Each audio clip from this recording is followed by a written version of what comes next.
Manifest manifest ಅನ್ನುವಂಥದ್ದು ಇತ್ತೀಚಿನ ದಿನಗಳಲ್ಲಿ ಬಂದಂತಹ ವಿಷಯವೇನಲ್ಲ. ಇದು ಪ್ರಾಚೀನ ಕಾಲದಿಂದಲೂ ಮ್ಯಾನಿಫೆಸ್ಟೇಷನ್ ಅನ್ನ ಬಳಸ್ಕೊಳ್ತಾ ಬಂದಿದ್ರು. ಇದನ್ನ ಪ್ರಾಚೀನ ಕಾಲದಲ್ಲಿ ಭ್ರಮರ ಕೀಟ ನ್ಯಾಯ ಅಂತ ಕರಿತಾ ಇದ್ರು. ಏನು ಭ್ರಮರ ಕೀಟ ನ್ಯಾಯ ಅಂತಂದ್ರೆ, ಒಂದು ಕೀಟ ಭ್ರಮರನಂತೆ ಆಗ್ಬೇಕು ಅನ್ನುವಂತಹ ಉದ್ದೇಶದಿಂದ ಅದು ದಿನಾಲೂ ಅದನ್ನು ವಿಜುವಲೈಸೇಷನ್ ಮಾಡ್ಕೊಳ್ತಾ ಹೋಗ್ತಿದ್ದಂತೆ.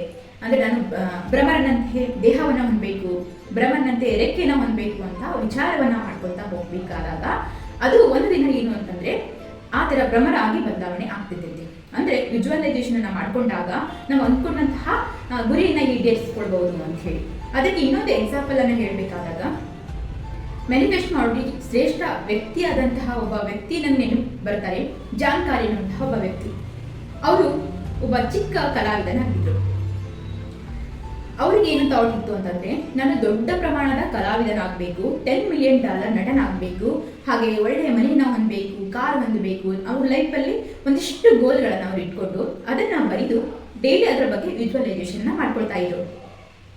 ಮುಂದೊಂದು ದಿನ ಏನಾಗ್ತಿದೆ ಅಂದ್ರೆ 1995 ಒಳಗ ಒಬ್ಬ ಶ್ರೇಷ್ಠ ನಿರ್ಮಾಪಕನಿಂದ ದ ಮಾಸ್ಕ್ ಎನ್ನುವಂತಹ ಮೂವಿಗೆ ಅವರಿಗೆ ಆಫರ್ ಬರುತ್ತೆ. ಅದು $10 million ಅನ್ನ ಕೊಟ್ಟು ಅವರಿಗೆ ಮೂವಿಗೆ ಕರ್ಕೊಳ್ತಾರೆ. ಹಾಗೆ ಇನ್ನಿಷ್ಟು ಚಿಕ್ಕ ಚಿಕ್ಕ ಗೋಲ್ಗಳು ಏನು ಇಟ್ಕೊಂಡಿದ್ರಲ್ಲ ಅವು ಕೂಡ ಮ್ಯಾನಿಫೆಸ್ಟೇಷನ್ ಮೂಲಕ ಅವರು ಅದನ್ನ ಈಡೇರಿಸ್ಕೊಳ್ತಾರೆ. ಹೀಗೆ ನಮ್ಮ ಭಗವದ್ಗೀತೆಗೂ ಕೂಡ ಒಂದು ಮಾತನ್ನು ಹೇಳ್ತೈತಿ, ಯದ್ಭಾವಂ ತದ್ಭವತಿ ಅಂತ.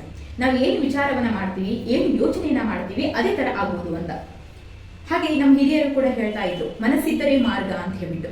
ನಾವು ಯಾವ ಕಡೆ ಮನಸ್ಸನ್ನ ಆಯ್ಸ್ಕೊಳ್ತೀವಿ ಅದರ ಇಚ್ಛೆಯ ಪ್ರಕಾರ ನಾವು ಪ್ರಯತ್ನವನ್ನ ಮಾಡಿದಾಗ ಆ ಒಂದು ಆಸೆ ಈಡೇರುತ್ತೆ ಅನ್ನುವಂಥದ್ದು. ಈಗ ಫಾರ್ ಎಕ್ಸಾಂಪಲ್ ಹೇಳಬೇಕು ಅಂತಂದ್ರೆ, ಚಿಕ್ಕ ವಯಸ್ಸಿನಲ್ಲಿ ನಾವೊಂದು ಏನೋ ನಮ್ಗೆ ಕಾರ್ ಅಂದ್ರೆ ಇಷ್ಟ ಇರುತ್ತೆ, ಯಾವುದೋ ಒಂದು ಪಿಂಕ್ ಕಲರ್ ಡ್ರೆಸ್ ಆಗಲಿ ಅಥವಾ ಯಾವುದೋ ಒಂದು ಕಲರ್ ಡ್ರೆಸ್ ಆಗಲಿ ನಮ್ಗೆ ಇಷ್ಟ ಇರೋದಿಲ್ಲ. ಅದನ್ನು ನಾವು ಫ್ರೆಂಡ್ಸ್ ಅಥವಾ ಫ್ಯಾಮಿಲಿ ಮೆಂಬರ್ಸ್ ಮುಂದೆ ಹೇಳ್ಕೊಂಡಾಗ ನಮ್ದು ಏನೋ ಒಂದು ಸ್ಪೆಷಲ್ ಡೇ, ಬರ್ಡೇ ಅಥವಾ ಯಾವುದೋ ಒಂದು ಸ್ಪೆಷಲ್ ಟೈಮಲ್ಲಿ ಅವರು ನಮಗೆ ಗಿಫ್ಟ್ ಕೊಡಬೇಕು ಅಂತ ವಿಚಾರ ಮಾಡಿದಾಗ ನಮ್ಗೆ ಏನು ಇಷ್ಟನೋ ಅದನ್ನು ಕೊಡುವಂಥ ಪ್ರಯತ್ನವನ್ನ ಮಾಡ್ತಾರೆ.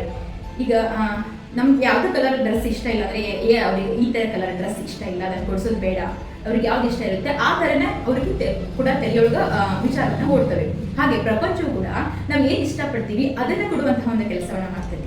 ಹಾಗಾಗಿ ನಮ್ಗೆ ಏನೋ ಒಂದು ಚಿಕ್ಕ ಪುಟ್ಟ ಆಸೆಗಳಾಗಿರ್ಬೋದು ಅಥವಾ ನಮ್ಮ ಜೀವನದಲ್ಲಿ ದೊಡ್ಡ ಗುರಿಗಳಾಗಿರ್ಬೋದು, ಇವತ್ತು ಅದನ್ನ ಬರೆದುಕೊಂಡು ನಾವು ವಿಜುವಲೈಸೇಷನ್ ಮಾಡ್ಕೊಂಡಾಗ ಇಂತಿಲ್ಲದೆ ಇರ್ಬೋದು, ಒಂದಿಲ್ಲ ಒಂದು ದಿನ ಅದರ ಫಲ ಕೊಟ್ಟೇ ಕೊಡುತ್ತೆ ಅಂತ ಹೇಳ್ಬೋದು.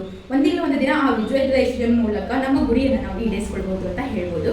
ಸೊ ಮ್ಯಾನಿಫೆಸ್ಟೇಷನ್ ಅಥವಾ ವಿಜುವಲೈಸೇಷನ್ ಅನ್ನುವಂಥದ್ದು ಬಹಳಷ್ಟು ಪ್ರಮುಖವಾಗಿರುವಂತಹ ಒಂದು ವಿಚಾರ ಅಂತ ಹೇಳ್ಬೋದು.